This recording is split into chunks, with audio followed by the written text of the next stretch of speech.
Telephone call. আসসালামু আলাইকুম। ওয়ালাইকুম আসসালাম, আমি মাদারীপুর থেকে বলছি। আমি জানতে চাচ্ছি সালাফি মতবাদ বলতে আমরা কি বুঝবো, আর নাসিরউদ্দিন আলবানী রহমতুল্লাহ আলাইহি শিক্ষা জীবন সম্বন্ধে একটু জানতে চাচ্ছি। উনি কোথায় লেখাপড়া করছেন, কিভাবে কি করছেন? জি, ধন্যবাদ আপনাকে। আসসালামু আলাইকুম। ইব্রাহিম, ওয়ালাইকুম আসসালাম। জি, সালাফি মতবাদ বলতে আসলে আলাদা কোনো মতবাদকে ইন্ডিকেট করা ঠিক নয়।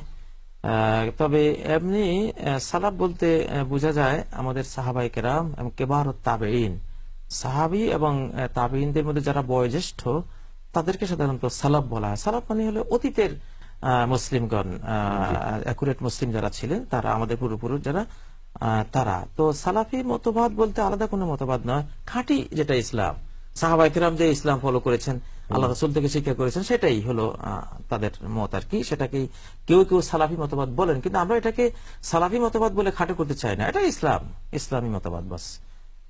এটাকে মানে প্রশস্ত রাখাটাই হলো উচিত। অর্থাৎ ইসলামী বিধিবিধান যারা সঠিকভাবে আমল করে, তাদের পূর্বসূরি যারা, এদের কি বলা হয়? সালাফ। জি জি, কোরআন সুন্নাহ এবং সালফে সালেহিন, সালফে সালেহিন যাদেরকে বলা হয়। কোরআন সুন্নাহ এবং সাহাবায়ে কেরাম কোরআন সুন্নাহর যে ব্যাখ্যা দিয়েছেন সেই মতবাদ অনুযায়ী যারা চলেন তারাই সালাফি।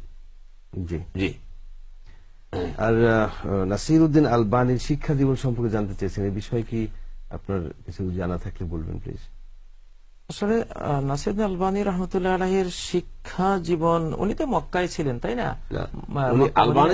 আলবানিয়া ছিলেন, আলবানিয়াতে ছিলেন। তখন ওই আলবানিয়াতে যখন শাসক যে ছিল, ও যখন খ্রিস্টানদের অনুসরণে মুসলমানদের উপর ওই ধর্ম নিরপেক্ষতাবাদী ছিল, এই লোক যখন সেখানে কিছু বিষয় চাপিয়ে দিল, তো শেখ আলবানী রাহমাহুল্লাহ, ওনার আব্বা ওনাকে নিয়ে দামেস্কে চলে গিয়েছেন। জি, দামেস্কে সেখান থেকে শিক্ষা শুরু। ওনার আব্বা বড় আলেম ছিলেন, আব্বা থেকে শিক্ষা গ্রহণ শুরু করেছেন। তারপরে অন্যান্য শিক্ষকদের নিকট শিক্ষা গ্রহণ করেছেন, মক্কাতেও গিয়েছেন। তবে ওনার শিক্ষা সম্পর্কে একটি জিনিস শুনে আমি নিজে আশ্চর্য হয়ে গিয়েছি।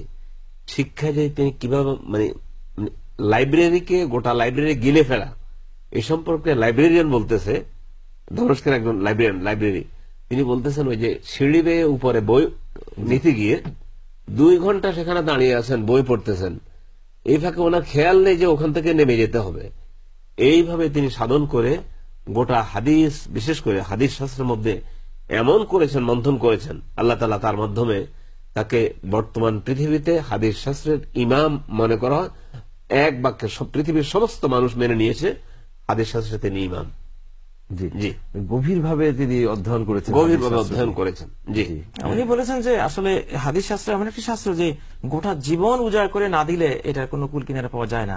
উনি গোটা লাইফ দিয়ে দিয়েছেন এটার পিছনে, এই জন্য এই সুফলটা আল্লাহ তাআলা ওনার মাধ্যমে দিয়েছেন। তার অনুবদ্ধ সৃষ্টি, সিলসিলাতুল হাদিস সাহিহা ওয়া দাঈফা। জি জি জি, অনেক ধন্যবাদ। আবারও আমরা